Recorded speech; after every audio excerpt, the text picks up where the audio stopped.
नमस्कार, दैनिक shift time में आप सबका स्वागत है। मैं रश्मि शर्मा, कैमरामैन शुभम भगत के साथ। दर्शकों, इस समय हम पुलिस हेडक्वार्टर में, जहां पर आज डीजीपी जम्मू श्री दिलबाग सिंह जी मीडिया को एड्रेस करेंगे। और इस समय हम आपको लाइव विजुअल बता रहे हैं पीएचक्यू के, पुलिस हेडक्वार्टर के। और आप देख रहे हैं सामने दृश्य डीजीपी जम्मू दिलबाग सिंह जी आते हुए।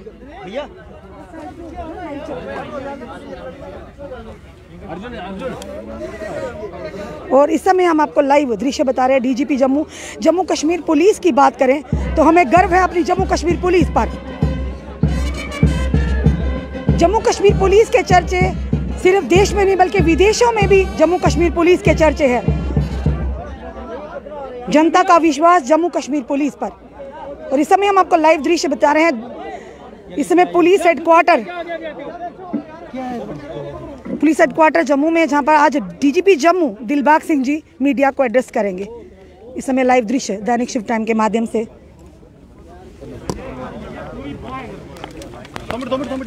यार क्या कर रहे हो? कितने जा रहे हैं यार? दो मिनट यार क्या कर दे यार?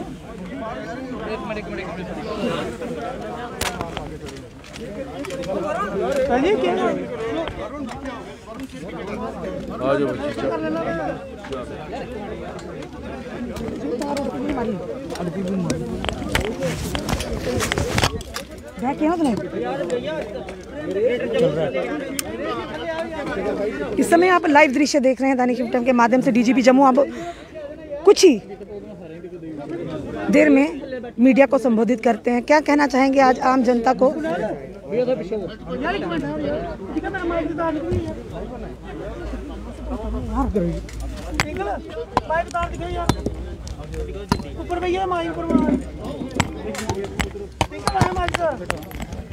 किया उधर लगाना यार।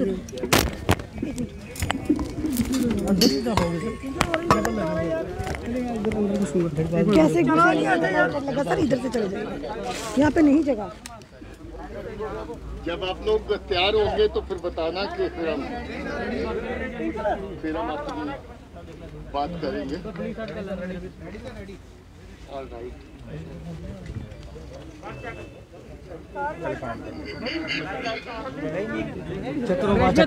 यार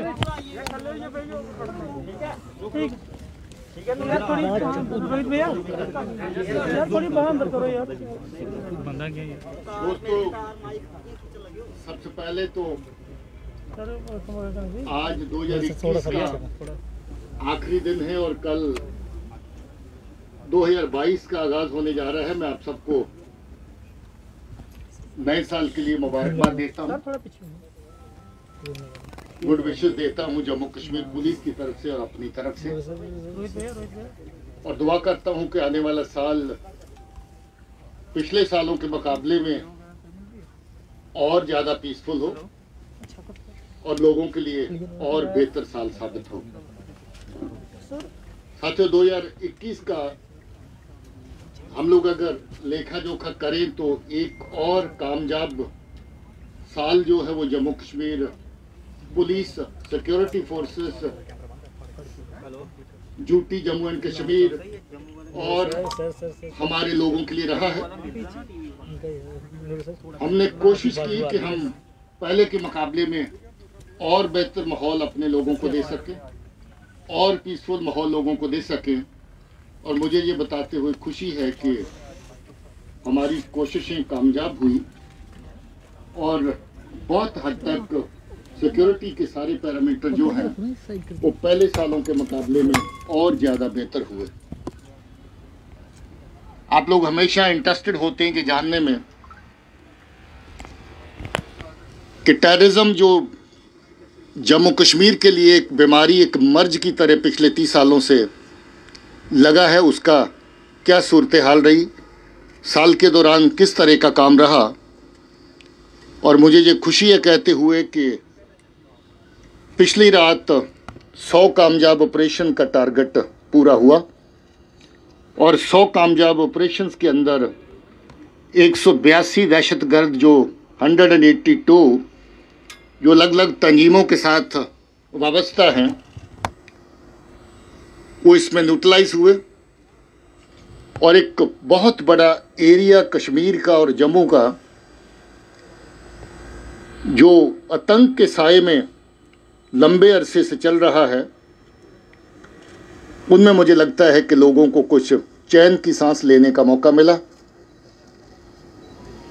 ये जो दहशतगर्द मारे गए, इसमें 44 के करीब टॉप टेररिस्ट हैं। जब मैं टॉप कहता हूं तो A++ कैटेगरी, जो तंजीमों को जिला, डिवीजन या ड्यूटी के ओवरऑल हेड के माफक ऑपरेशनल कमांड देते हैं, उस तरह के दहशतगर्द 44 इसमें शामिल हैं।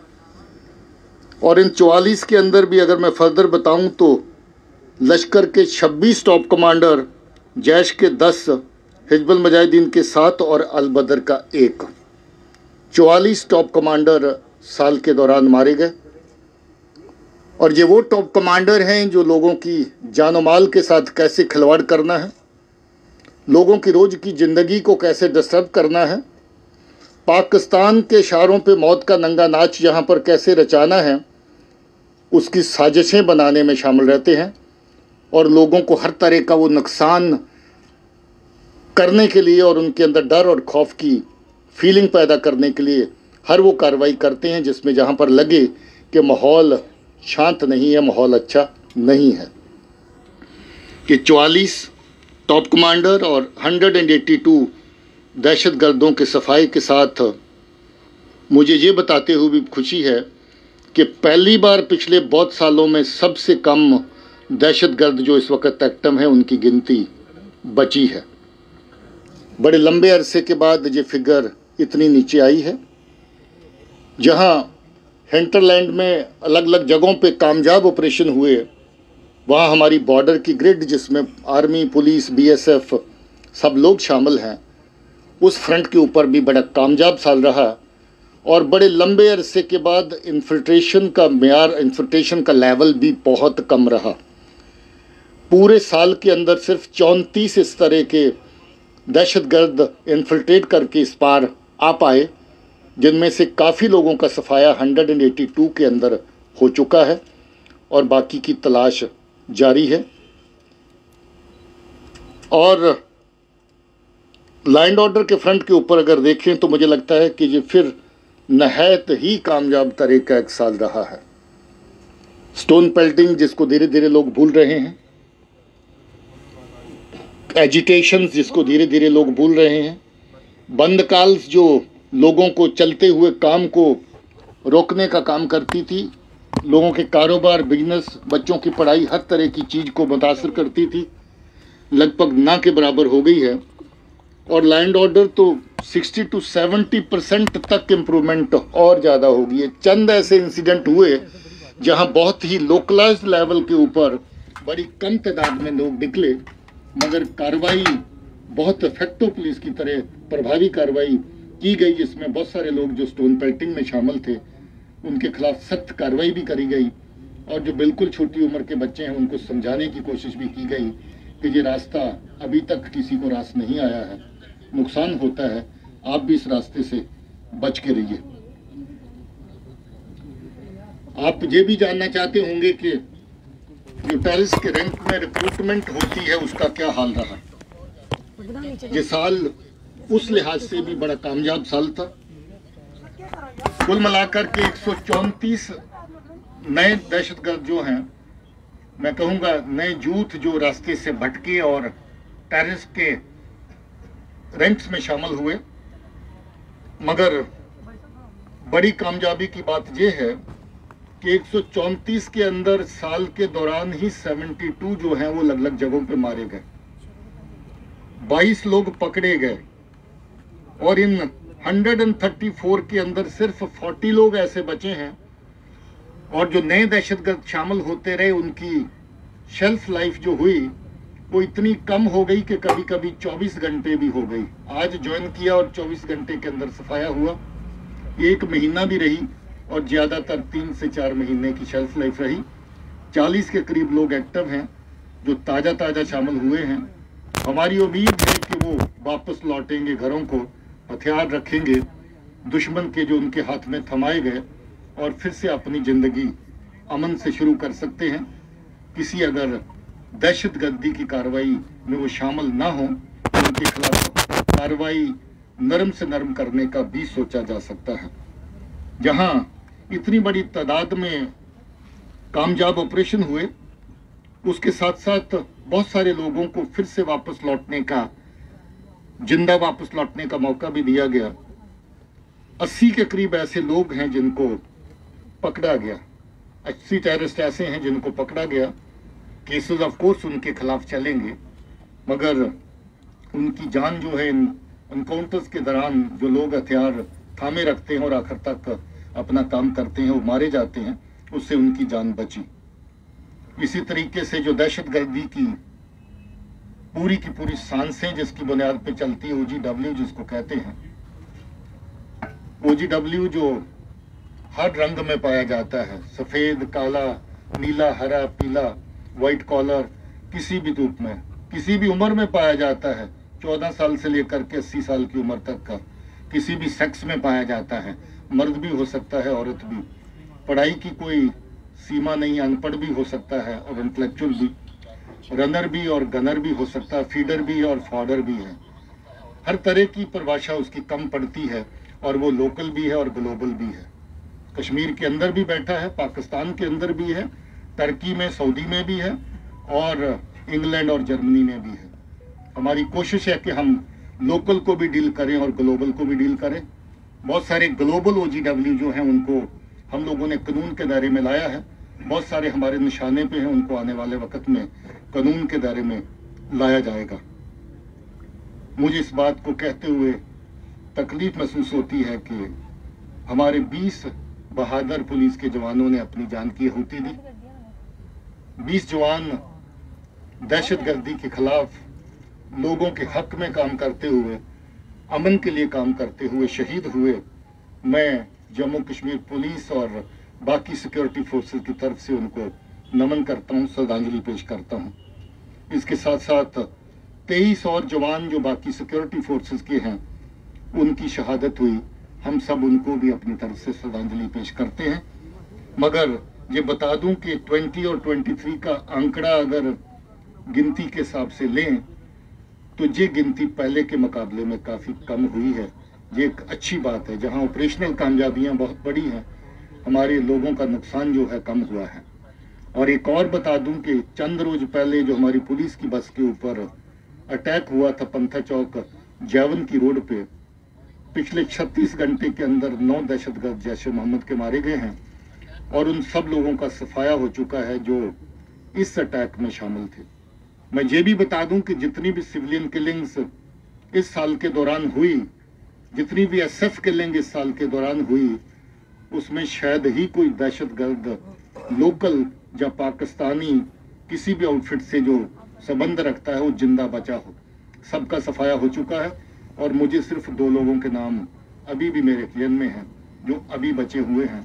और मुझे उम्मीद है कि जिस तरीके से कार्रवाई चल रही है, अमन के दुश्मन, लोगों के दुश्मन, अवाम के दुश्मन जो दहशतगर्द है, उनका सफाया करने में कोई कसर नहीं छोड़ी जाएगी। वो 2 हमारी रडार पे हैं, बहुत जल्द उनको भी खत्म किया जाएगा। कानूनी कार्रवाई साथ साथ, जैसे मैंने कहा, बड़ी तादाद में PSC उन लोगों के खिलाफ लगे। पब्लिक सेफ्टी एक्ट के तहत डिटेंशंस हुई जो देखने को भले सादे लगते हैं मगर करतूतों के लिहाज से बहुत काले हैं, उनका भी हिसाब साथ में हुआ। काफी बड़ी तादाद में UAPA के तहत केस रजिस्टर किए गए। 497 तादाद है केसेस की, जो ऐसे लोगों को डील करने के लिए जो मिलिटेंसी में न सिर्फ डायरेक्टली इन्वॉल्व हैं बल्कि इनडायरेक्टली मिलिटेंसी को, दहशतगर्दी को जिंदा रखने में, चलाने में अलग अलग तरह की हरकतें करते हैं। दहशतगर्दी को सपोर्ट करने के लिए जो गाड़ियों का इस्तेमाल होता है, बड़ी तादाद में गाड़ियां UAPA के केसेस में सीज कर ली गई, जिसके ऑर्डर पुलिस हेडक्वार्टर की तरफ से दिए गए। दुकानें, मकान, जमीनें भी सीज करी गई जिनका इस्तेमाल दहशतगर्दों के लिए होता है। बहुत खुशी की बात यह है कि हम जो पिछले 3 साल से ज्यादा अरसे से एक नया रिकॉर्ड कायम करके चल रहे हैं कि लॉ एंड ऑर्डर की हैंडलिंग में किसी भी सिविलियन की किलिंग ना हो, वो रिकॉर्ड आज भी बरकरार है। पिछले 3 साल से 18 में 2 ऐसे लोग थे जो लैंड ऑर्डर के दौरान मारे गए थे। 19, 20, 21 में ये फिगर 0 चल रही है और हमारी कोशिश रहेगी कि हम इसको 0 रखें, क्योंकि लोगों का तावन, लोगों का सहयोग हमारे साथ है। लोग समझबूझ से काम लेते हैं और उकसाए जाने पर भी किसी की साथ में नहीं आते हैं। ये एक अच्छा चलन है, इसको जारी रखा जाएगा।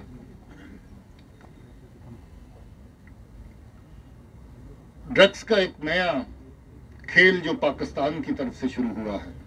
मैं बार बार कहता हूं कि पाकिस्तान पंजाब को ये तोहफा पहले दे चुका है। जब वहां दहशतगर्दी खत्म हो रही थी तो ड्रग्स भेजी गई। ड्रग्स के 2 फायदे पाकिस्तान की नजर में होते हैं। एक तो नस्लों को खोखला करें, खत्म करें उसकी साजिश, ताकि बदला लें आप सब लोगों से जो उनकी साजिशों में, उनकी चालों में शामिल नहीं होते हैं, और उनके बच्चों को बर्बाद किया जाए। दूसरा ये कि नारकोटिक्स से जो पैसा आता है उसी पैसे से मिलिटेंसी को चलाया जाए। करोड़ों की तादाद में हम लोगों ने ऐसा कैश पकड़ा है इस साल के अंदर, जो या तो दहशतगर्द को सीधा पाकिस्तान की तरफ से नारकोटिक्स की सेल के जरिए से पहुंचाया जाना था, या फिर लौट करके पाकिस्तान में जाना था, ताकि आने वाले दहशतगर्द जो सरहद पार से आते हैं उनको इंडियन करेंसी के तोहफे वहीं से देके साथ में भेजा जाए। करोड़ों की तादाद में ऐसा कैश हमने इस बार पकड़ा है। बड़ी तादाद में, क्विंटल्स में इस बार मिकदार है इसकी, जो अलग अलग तरह की ड्रग्स पकड़ी गई, जिसमें हीरोइन भी शामिल है, चर्स भी शामिल है, ब्राउन शुगर भी शामिल है, पॉपिस्ट्रा भंग है। लोकली ये स्मगल होता है, कश्मीर से बाहर जाता है, मगर बाकी नारकोटिक सब्सटेंसेस जो पाकिस्तान की तरफ से आते हैं उनकी तादाद ही नहीं बढ़ी, बल्कि हमारी कार्रवाई भी और तेज हुई। 1560 केस हम लोगों ने इस साल में दर्ज किए और 2410 लोग जो हैं इन केसेस के अंदर पकड़े गए, जिनके खिलाफ सख्त से सख्त कार्रवाई NDPS के तहत की जा रही है। 10 केस नार्को टेरर नेक्सस वाले थे, जिसमें स्मगलिंग की हुई नारकोटिक्स का पैसा दहशतगर्दी के अंदर झोंका जाना था। 10 केसेस ऐसे भी रजिस्टर किए गए और 25 लोग जो नार्को टेरर के नेटवर्क्स में काम करते हैं वो पकड़े गए। क्राइम के हवाले से अगर देखें तो लगभग 30,000 केस इस साल अलग अलग हेड्स ऑफ क्राइम के तहत रजिस्टर हुए, जिसमें लगभग बराबर ही फिगर है। 15,500 के करीब इसकी फिगर जम्मू में है और 14,500 के करीब इसकी फिगर कश्मीर में है। 30,000 के करीब टोटल जो आंकड़ा जो है वो रहा, मगर इसके साथ ही कोई 13,000 के करीब केसेस पुलिस की तरफ से डिस्पोज ऑफ किए गए, कोर्ट्स में पेश किए गए, जिनकी कार्रवाई अलग अलग स्टेजेस के ऊपर इस वक्त चल रही है। कोविड की वबा आप सब जानते हैं, सबको खौफ में, डर में इसने रखा और बहुत सारी जानें भी इससे जाया हुई। जम्मू कश्मीर पुलिस ने डट करके इस माहौल के अंदर लोगों की सेहत और सुरक्षा के लिए काम किया, अपनी परवाह न करते हुए भी अपनी जिम्मेवारियों को अंजाम देते रहे, जिसके चलते कोई 2,500 के करीब हमारे लोग संक्रमित हुए, इन्फेक्शन हुई कोविड की, और अनफॉर्चुनेटली इस साल के दौरान 12 लोग हमारे कोविड की वजह से अपनी जान खो गए। हमें उनके लिए दुख है और उन परिवारों के लिए हमारी हमदर्दियां उनके साथ हैं, मगर अपने लोगों की सेहत अच्छी रहे, अपनी फोर्स की सेहत अच्छी रहे। हमने लगभग दोनों ही डोजेस 100% के करीब अपनी फोर्स के लिए अरेंज करी और सभी लोग इस वक्त वैक्सीनेटेड हैं। बावजूद इसके भी कभी ना कभी कोई ना कोई केस सामने आते हैं, मगर गवर्नमेंट की तरफ से ये जो मदद रही कि जो फ्रंट लाइन वॉरियर्स है उनको सबसे पहले प्रोटेक्शन दी जाए, उसके चलते हम लोग अपने लोगों को बहुत अच्छे से ये फायदा दे पाए। इसके लिए मुझे खुशी है और मुझे सरकार को इसके लिए शुक्रिया भी कहना है कि पुलिस के जवानों को, पुलिस के लोगों को पहल दी गई जो इस जमन में काम कर रहे थे। दोस्तों, अलग अलग विंग्स पुलिस के बहुत नुमाया काम करते हैं। जम्मू कश्मीर पुलिस एक बड़ा बेड़ा है, बड़ा परिवार है, इसमें हर तरह का विंग काम करता है। आर्मड पुलिस ने भी बढ़ चढ़ के हर तरह की ड्यूटीज में हिस्सा लिया और बहुत कामयाब साल आर्मड पुलिस के लिहाज से भी रहा। बहुत अच्छे काम उन्होंने करे, ट्रेनिंग के ऊपर फोकस कर रहे हैं, लॉ एंड ऑर्डर की तैयारी में हमेशा लगे रहते हैं और हमने उनको और मजबूत करने के लिए बहुत सारी इक्विपमेंट और बहुत सारी ट्रेनिंग्स का इंतजाम किया है।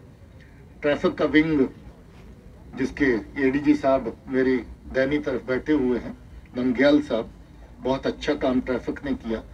बावजूद इसके कि व्हीकल पॉपुलेशन बहुत बढ़ गई है, बावजूद इसके कि बेसब्री की भी हद हो गई है, बावजूद इसके कि लोग कम ट्रेनिंग के बावजूद भी गाड़ी के स्टीयरिंग पे बैठने से गुरेज नहीं करते हैं। काफ़ी एक्सीडेंट रहे, मगर बहुत हद तक ट्रैफिक को अच्छे से रेगुलेट करने में ये लोग कामयाब रहे और ट्रैफिक वायलेट करने वाले जो लोग हैं उनके खिलाफ लगभग 4.25 लाख चालान किए गए उनके खिलाफ, और को 20 करोड़ के करीब ऐसे लोगों को जुर्माना किया गया जो ट्रैफिक की वायलेशंस में शामिल रहते हैं। ट्रैफिक के निजाम को और बेहतर करने की कोशिश हमारी जारी है। जल्द ही शहरों में कैमरों की व्यवस्था होने वाली है। स्मार्ट सिटीज़ के अंदर इस प्रोजेक्ट को रखा गया है, मगर इन्होंने ई चलानिंग का जो सिलसिला शुरू किया है, आप सजा तो दे रहे हैं गलत करने वाले को, मगर जो उसकी चक्कर लगाने की प्रक्रिया रहती थी इधर से इधर कोर्स में जाने का, ई चलानिंग से वो सिस्टम काफ़ी हद तक स्मूथ हो गया है। ई चलानिंग को इन्होंने काफ़ी हद तक अमल में लाया है। सीआईडी ने बहुत अच्छा काम साल के दौरान किया। बहुत सारी सिटीजन सेंट्रिक सर्विसेज सीआईडी से होती हैं। 60,000 के करीब लोग ऐसे जिनको पासपोर्ट की वेरिफिकेशन चाहिए थी, उनको पासपोर्ट वेरिफिकेशन की सर्विस दी गई, और 17,000 के करीब लोग ऐसे जिनको नौकरी और बाकी पेशे जो हैं जिसके लिए ज़रूरत होती है उसके लिए क्लियरेंस दी गई, और 3,000 से ज़्यादा लोगों को, जो लोग अलग एम्बेसीज और हाई कमीशन से जो केस आते हैं, उनकी क्लियरेंस दी गई। सीआईडी ने कुल मिलाकर के बहुत अच्छा काम किया। अब क्योंकि इसके अंदर हम लोगों ने एक नया विंग खड़ा किया है, एसआईए के तहत आपको पता होगा कि कल ही हम लोगों ने एक बड़ा अहम केस चलान किया है। जो हुर्रियत और पाकिस्तान के जो पिट्ठू हैं, जो पाकिस्तान नवाज दहशतगर्दी नवाज फोर्सेस हैं, उनको एमबीबीएस और इंजीनियरिंग की सीटें बांट के दी जाती थी ताकि उनको बेच सके और उसमें मुनाफा कमा सके।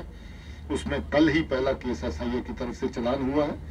एसआईए को आधा दर्जन के करीब केस और आइडेंटिफाई किए हैं जिनकी तफ्तीश करेंगे, और मुझे लगता है कि ये एक और नया विंग हमारा जो स्पेशलाइज्ड इन्वेस्टिगेशन का है, ये टेरर की और टेररिज्म की जो स्ट्रक्चर्स है उनको स्ट्राइक करने में और कमजोर करने में काफ़ी हद तक कामयाब होगा।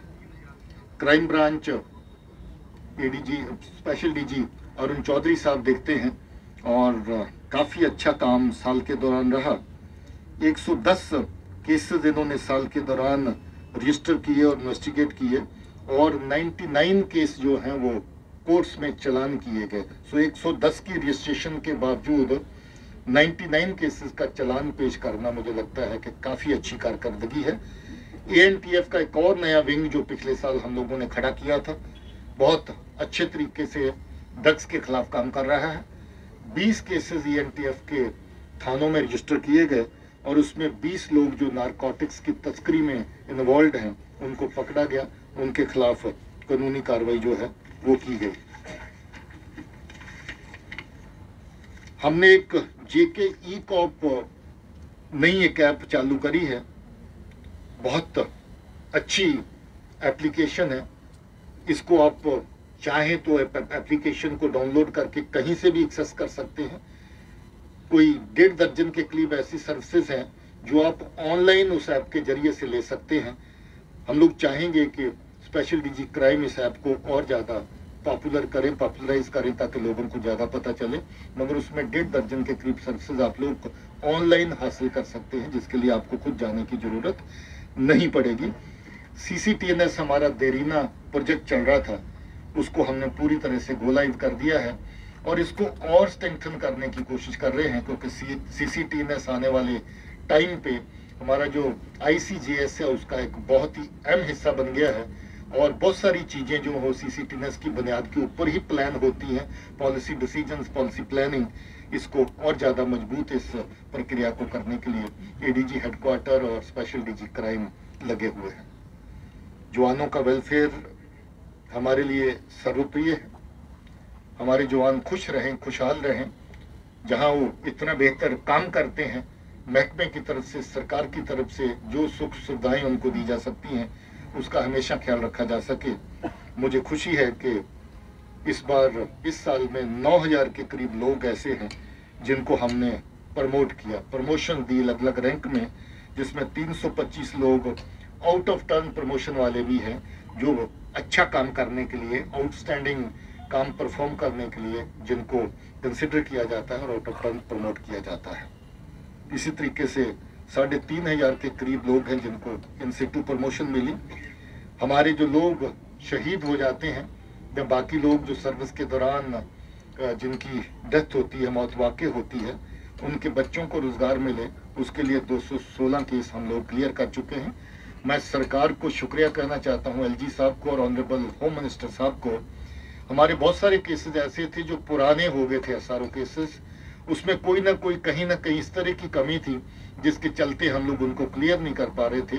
ऑनरेबल होम मिनिस्टर साहब की हदायत के मुताबिक जहां पर हर तरह की कंसेशन दे करके हम लोगों ने 71 के करीब ऐसे केसेस थे हमारे देरीना जो 20-20 साल पुराने भी थे मगर वो किसी ना किसी वजह से क्वालिफाई नहीं करते थे, उनको हमने क्लियर कर दिया है। जो विंग हमारे बहुत अच्छा काम करते हैं, हाई रिस्क ड्यूटी में रहते हैं, उनके लिए स्पेशल इंसेंटिव्स का इंतजाम भी हुआ। एसओजी जिसका जितनी तारीफ करें कम है, ये हमारा सबसे बड़ा पावरफुल पंच है जम्मू कश्मीर पुलिस का।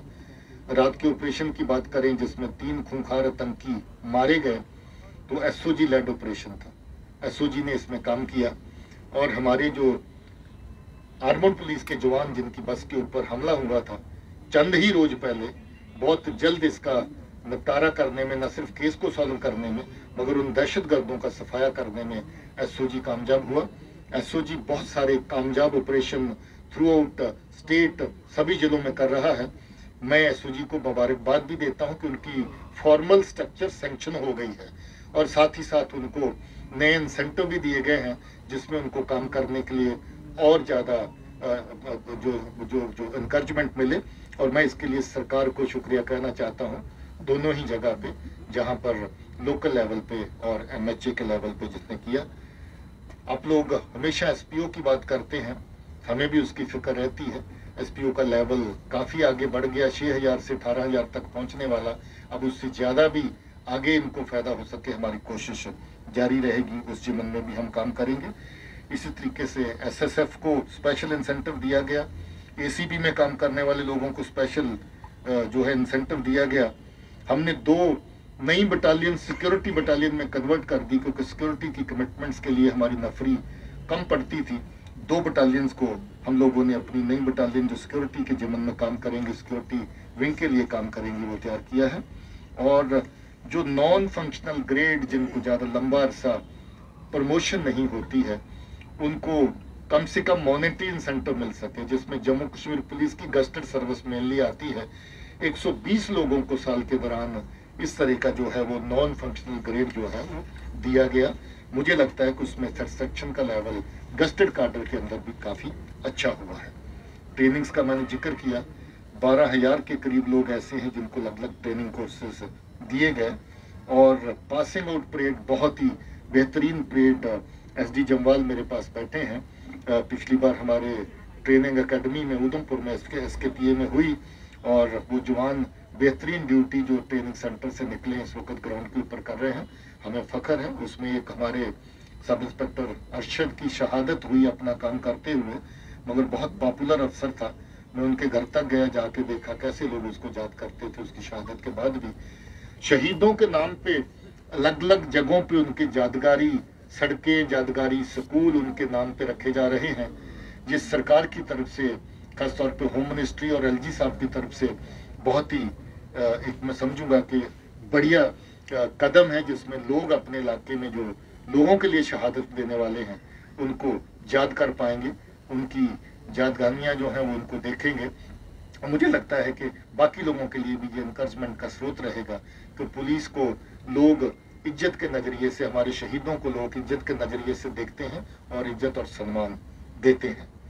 इसी तरीके से एनआईए और एनसीबी दोनों के साथ मिलकर के भी हम लोगों ने ट्रेनिंग, जैसे मैंने कहा कि ड्रग्स का काम, तस्करी केसेस बहुत ज़्यादा बढ़ने लगे, नेटवर्क्स बहुत ज़्यादा हो गए हैं।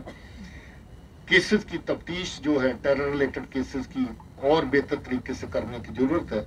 इसलिए एनआईए और एनसीबी के साथ मिलकर के हम लोग अभी तक, मुझे याद है बार बार मीटिंग्स के अंदर एलजी साहब ने इसका जिक्र किया, होम मिनिस्टर साहब ने जिक्र किया कि जवानों की लिविंग कंडीशंस को कैसे बेहतर किया जाए। इसके ऊपर पीएचक्यू से और फील्ड फॉर्मेशन से काम किया गया और काफ़ी अच्छी रकम इस वक्त होम मिनिस्ट्री से सेंक्शन होकर के तो हमारे पास आ गई है, ताकि हमारी जो लिविंग कंडीशंस हैं जवानों की उनको और बेहतर किया जा सके, बैरिक्स को और बेहतर किया जा सके। 8 महिलाओं के लिए स्पेशल थाने जो है नए बनाए गए हैं और कुछ एक अभी बिल्कुल तैयार हैं जिनकी इनॉग्रेशन आने वाले चंद दिनों के अंदर की जाएगी। बहुत सारे लिविंग ब्लॉक्स नए ऐड अलग अलग जगहों पे किए गए हैं और जैसा मैंने कहा रहने बैठने का, मैं पिछले हफ्ते में 3 जगह का जायजा प्रयासपुरा गया था, जैवन गया था और मानसपल गया था। तीनों जगह वहां पर लिविंग और जो बाकी हमारी ऑपरेशनल जरूरतों की अकोमोडेशन इंफ्रास्ट्रक्चर है उसका जायजा ले चुका हूं। हम लोग जल्द ही और उसको बेहतर करने की कोशिश करेंगे। सिविक एक्शन जिसको कोविड के चलते थोड़ा धक्का लगा, क्योंकि बहुत सारी एक्टिविटी जो है उसमें क्राउड की जरूरत और क्राउड को बुलाना पड़ता है, नौजवान बच्चों को बड़ी तादाद में, मगर इसके बावजूद जब भी हमें विंडो मिली इसमें बहुत सारे काम हम लोगों ने सिविक एक्शन प्रोग्राम के तहत किए हैं। ड्रग डिटेक्शन सेंटर्स जो हम चला रहे हैं, मुझे लगता है कि सबसे पॉपुलर और सबसे वेल इक्विप्ड अगर ड्रग डिटेक्शन सेंटर हैं वो जम्मू कश्मीर पुलिस के हैं। आप जम्मू का देखें तो आपको आइडिया हो जाएगा, कश्मीर का अगर जाके देखें डाउनटाउन में चलता है। अभी 17 करोड़ में हमने वहां पर एक नया सेटअप तैयार किया ड्रग डिटेक्शन के लिए। इसी तरह के 10 सेंटर हमारे छोटे लेवल पे, रेंज लेवल पे, जिला लेवल पे चल रहे हैं, ताकि वो बच्चे जो इसका शिकार हो चुके हैं उनको रिहेबिलिटेशन के रास्ते पे लिया जा सके, उनको हेल्पिंग हैंड दिया जा सके। हम लोग जश्न डल करते हैं, रन फॉर पीस अलग अलग जगह पे करते हैं। इस बार साइकिल रेस श्रीनगर के अंदर करी गई, एकता दिवस परेड और एकता दिवस के ऊपर अलग अलग जगहों पे, अलग अलग जिलों में, अलग अलग यूनिट्स के अंदर यूनिटी रन्स का इंतजाम किया गया। बड़ी तादाद में लोगों ने हिस्सा लिया। और पैडल फॉर पीस जिसका मैं जिक्र कर रहा था, 2000 कश्मीर में बच्चों ने आकर के, हर उम्र के बच्चे, बुजुर्ग, नौजवान सब ने हिस्सा लिया, जहाँ तक कि बच्चियों ने बहुत बढ़ चढ़ के इसमें हिस्सा लिया। लोगों के साथ राब्ता अच्छा रहे, लोगों के साथ मेल मिलाप बना रहे। पीसीपीजी की जो हमारी मीटिंग्स रहती हैं वो बराबर करते रहे, छोटी तादाद में मगर होती रही, और अलग अलग तरह की सपोर्टिंग एक्टिविटी हम लोगों ने ऑर्गेनाइज करी। वेलफेयर के लिए जो फौज का अपना दस्तूर है, हमारे अपने फंड्स हैं, उसके तहत 8.5 करोड़ रिटायरमेंट गिफ्ट्स की फॉर्म में दिया गया। हमारे जो रिटायर होने वाले ऑफिसर्स हैं उनको 20 करोड़ से ज़्यादा अमाउंट जो है वो रिलीफ दिया गया। हमारे जो सर्विंग पुलिस के लोग हैं लोन की फॉर्म में 10 लाख रुपया जो हमारे शहीदों की बच्चियां जिनकी शादी होती हैं उनको हम अपनी तरफ से गिफ्ट देते हैं, तोहफा देते हैं, वो दिया गया। 4.5 करोड़ जो हमारे एसपीओ शहीद हो जाते हैं उनके परिवार को, इनको नहीं पूछा जाता था, अच्छे से नहीं कदर होती थी पूरी तरह, मगर हम लोग अपने पैसे कटवा करके आज एसपीओ के लिए जमा करते हैं। 4.5 करोड़ इसी साल के अंदर उन परिवारों को रिलीफ के लिए दिया गया जो एसपीओ हमारे शहीद हुए। इसी तरह से 1 करोड़ के करीब जो हमारे मार्टियर उनके फैमिलीज को एक्स ग्रेशिया का दिया गया। रिटायर्ड पुलिसमैन जिनको किसी तरह की कोई इमरजेंसी मेडिकल की जरूरत होती है उनको कोई अच्छी खासी रकम उनके लिए भी रखी गई, वो भी हम अपने पैसों से कटवाते हैं, सर्विंग पुलिस ऑफिसर्स। इसी तरीके से हम लोग 35 करोड़ की रकम जो हमारे जवान शहीद हुए उनके परिवारों को एक्स ग्रेशिया की फॉर्म में जो है वो दी गई। इसके अलावा काफ़ी बड़ी रकम 8 करोड़ जो हमारे एसपीओ शहीद हुए उनके परिवारों को दी गई। 1.5 करोड़ के करीब हम लोगों ने हमारे जो मेरिटोरियस बच्चे जो अच्छी पढ़ाई करते हैं उनको और इनकरेज किया जाए, उनको दिया गया। डीजीपी के स्पेशल रिवार्ड हम देते हैं अपने बच्चों को जो मेरिटोरियस सर्विस में, पहले एसपीओ एलिजिबल नहीं होता था मगर आउट ऑफ वे अब हम एसपीओ के बच्चों को भी अपने इस रकम से जो असल में रेगुलर पुलिस अफसरों के पैसे से जो फंड चलता है वो हम देते हैं। हर तरह की मदद हम लोग इनकी करते हैं। कोविड में जो लोग हमारे कोविड से इन्फेक्शन जिनको हुई, जिनको इलाज करवाना पड़ा, कोई 1 करोड़ के करीब उनको भी हमने अपना वेलफेयर रिलीफ से पैसा दिया ताकि वो लोग अच्छा इलाज भी करवा सकें और अपनी अच्छी सेहत फिर से पा सकें। सो स्पोर्ट्स एक्टिविटी जो विद इन द डिपार्टमेंट होती हैं उनके ऊपर काफ़ी बल दिया गया और जवानों के लिए और जितनी भी वेलफेयर स्कीम्स हैं उस पर बहुत सारा खर्च किया गया। जम्मू कश्मीर पुलिस अच्छा काम करती है, इसका चर्चा आप सभी करते रहते हैं, मगर इसकी कागजी तौर पे, फॉर्मल तौर पे रिकॉग्निशन हो, वो पहचान होती है कि मेडल्स अलग अलग कैटेगरीज में फोर्स के अलग अलग लोगों को कैसे मिलते हैं। 1319 मेडल एक साल के अंदर मुझे लगता है कि रिकॉर्ड है फोर्स का अभी तक का, जिसको मुझे लगता है कि हम लोगों को और मेहनत करेगी अपने रिकॉर्ड को बीट करने के लिए। शायद पहली बार एएसआई बाबूराम अशोक चक्रा पंथा चौक के ऑपरेशन में शहीद हुए थे और अशोक चक्रा से उनको नवाजा गया। कांस्टेबल अल्ताफ हुसैन को कीर्ति चक्रा दिया गया। इसी तरीके से इंस्पेक्टर अरशद खान, गुलाम मुस्तफ़ा बरा जो हमारे सिलेक्शन गेट थे, नसीर अहमद कोली जो हमारे सिलेक्शन गेट कांस्टेबल थे, एसपीओ बिलाल अहमद मागरे और एसपीओ शाहबाज अहमद, इन सबको शौर्य चक्कर से नवाजा गया, जो पहले पुलिस के हिस्से में कम ही होते थे। इसके अलावा 309 पीपीएमजी और पीएमजी के अवार्ड जो हैं वो फोर्स के अलग अलग लेवल पे, अलग अलग रैंक्स के ऊपर लोगों को दिए गए। 34 लोगों को मेरिटोरियस सर्विसेज के अवार्ड दिए गए और 4 लोगों को डिस्टिंग्विश सर्विस का अवार्ड मेडल मिला।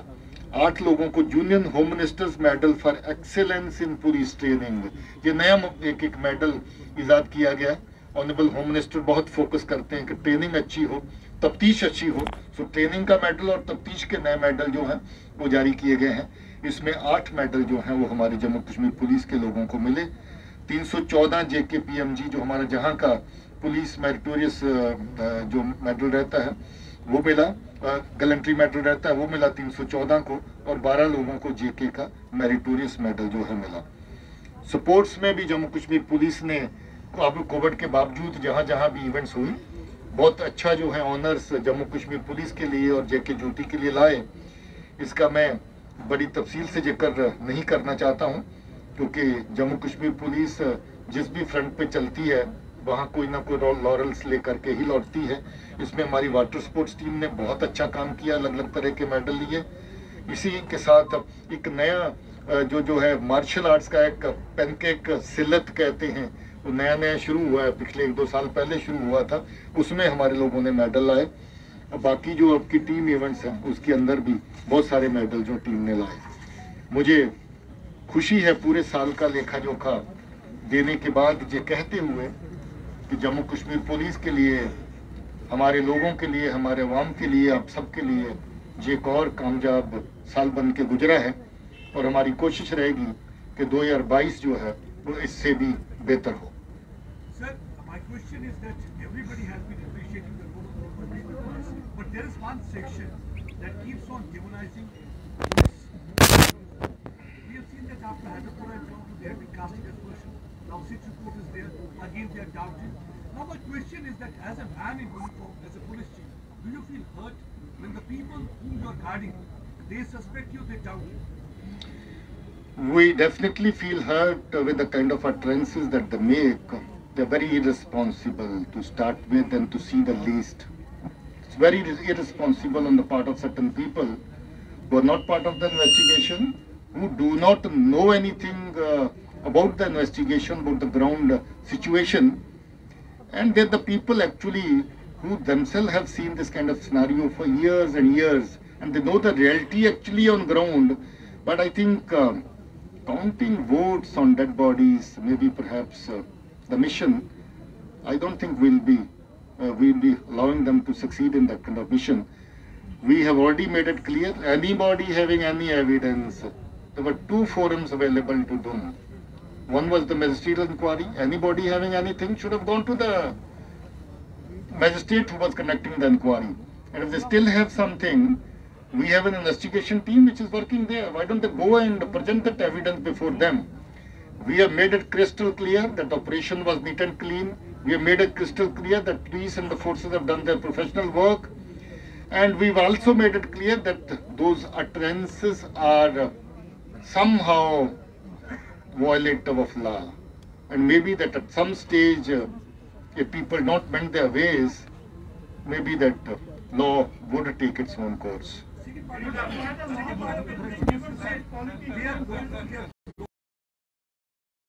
लाइव विजुअल आप होता है कि डीजीपी जम्मू दिलबाग सिंह द्वारा जो प्रेस वार्ता की रही और बताया एक साल में किस तरह से जम्मू कश्मीर पुलिस और हमारी जो सिक्योरिटी फोर्सेज हैं किस कदर उनकी कारकर्दगी बताया। लगभग 40 टॉप कमांडरों को मौत के घाट उतारा और 192 यानी आतंकियों को उनके मौत के घाट उतारा। और साथ ही साथ कहीं ना कहीं नुकसान हुआ 20 जवान पुलिस के जवान और साथ ही साथ 23 सिक्योरिटी फोर्सेज के जवान हमसे दूर हुए।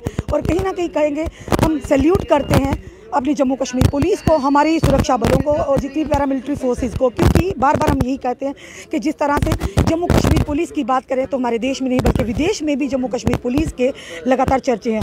और जिस तरह से हमने बताया पिछले लगातार 36 घंटों में 9 आतंकियों को मौत के घाट उतारा। और जम्मू कश्मीर पुलिस ने एक दायित्व उठाया जिस तरह से जो कि दुश्मन ताकतें लगातार कोशिश कर रही या तो आतंकवाद के माध्यम से या फिर ड्रग मैनेज के माध्यम से हमारे जम्मू कश्मीर में अशांति फैलाना। और वहीं दूसरी तरफ पुलिस ने बेड़ा लिया है और पुलिस ने कमर बांधी है ऐसे आतंकियों को मौत के घाट उतारने का। और साथ ही साथ जो जिस तरह से दुश्मन ताकतें लगातार ये प्रयास कर रही हैं कि किस तरह से ड्रग मैनेज के माध्यम से हमारे जम्मू कश्मीर के युवाओं को धकेला जाए ड्रग में और कहीं ना कहीं कमज़ोर किया जाए हमारे देश की ताकत को। वहीं दूसरी तरफ हमारी paramilitary forces Jammu Kashmir police और इंडियन आर्मी ने लगातार ये जो कि नाकाम उनकी कोशिशें जो उनकी नापाक कोशिश है उनको लगातार नाकाम करते हैं। और हम गर्व करते हैं हमारी जम्मू कश्मीर पुलिस पर और हमारे सुरक्षा बलों पर। लगातार उनके प्रयासों से कहीं ना कहीं हम अपने घरों में चैन की नींद सोते हैं। ये वही और साथ ही साथ कहना चाहेंगे जो भी शहीद हो हमारे वीर जवान हैं हम दिल से उनको श्रद्धांजलि देते हैं। और जो भी समय इस वीडियो को देख रहे हैं इंडियन आर्मी जिंदाबाद, जम्मू कश्मीर पुलिस जिंदाबाद ज़रूर लिखिए, क्योंकि ये वही लोग हैं जो सरहदों पर या आतंकवाद के सामने सीना ताने खड़े हैं और हम अपने घरों में चैन की नींद सोते हैं। जुड़े रहिए ऐसे हमारे साथ अगले अपडेट के लिए। जय हिंद, जय भारत।